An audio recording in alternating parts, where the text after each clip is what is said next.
जय जय श्री राधे। आशा है आपका होली महोत्सव बड़ा सुंदर रहा होगा। बहुत दिनों के बाद आज संडे को आपसे फिर मिलने का मुझे अवसर मिल रहा है और बस सबके जीवन में होली बड़ी अच्छी मनी होगी। एक छोटी सी बात आप सबसे शेयर करनी थी, जिसके लिए आज साक्षात्कार आपके मध्य कर रहा हूँ। एक वैष्णव के द्वारा ये विषय नोटिस में लाया गया और जिस मुद्दे को उसने उठाया वो बड़ा महत्वपूर्ण है। इसीलिए मैं उसको सपोर्ट करते हुए आज ये एक संदेश आप सब तक पहुंचा रहा हूँ कि आजकल जैसा देखा जा रहा है कि विभिन्न प्रोडक्ट्स के अंदर, विभिन्न वस्तुओं के अंदर जो धार्मिक देवी देवता, भगवान, मंत्र, हमारे धार्मिक शब्दों का जो प्रयोग हो रहा है वो बिल्कुल उचित बात नहीं। उस वैष्णव की नज़र में यह है कि वो किसी दुकान के ऊपर गया और वो ग्रॉसरी की नॉर्मल दुकान थी जहाँ पर कुछ असात्विक चीज़ें, तमोगुणी चीज़ें भी रखी थी। एग वगैरह की प्लेट होगी और उसके ऊपर एक रैपर पड़ा था और जिसके ऊपर लक्ष्मी जी की फ़ोटो बनी हुई थी। उसे वो देखकर बिल्कुल अच्छा नहीं लगा और उसने लिया और फिर उसके मन में ये बात आई कि मैं इसके विषय में सबको कुछ थोड़ा जागरूक करूं।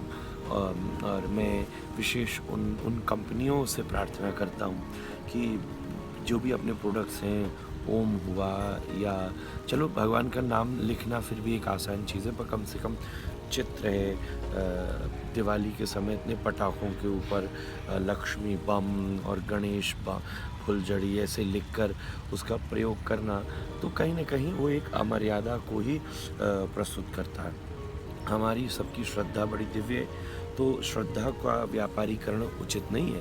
तो मैं कंपनियों से भी अपील करता हूँ कि इस तरीके की वस्तु को वो न प्रस्तुत करें और समाज से भी अपील करता हूँ कि वो इस वस्तु को जरा ध्यान से अगर ले भी लें एटलीस्ट, तो फिर उसको वैसे ऐसी सड़क पे न फेंकें।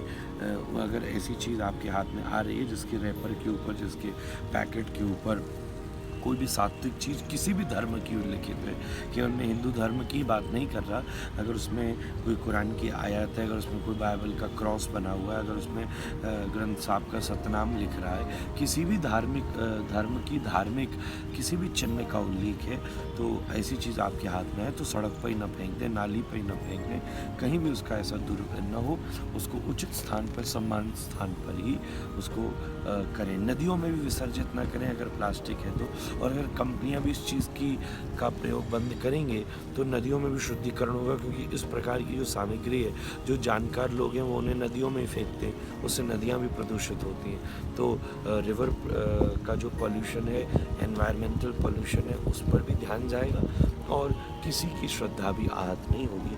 तो मैं हाथ जोड़कर आप सबसे ये अपील करता हूँ कि इस विषय पर सब लोग बड़ी दृढ़ता से विचार करें और हम इसके प्रति अपनी सहभावना और दूसरे की श्रद्धा का सम्मान प्रस्तुत करें।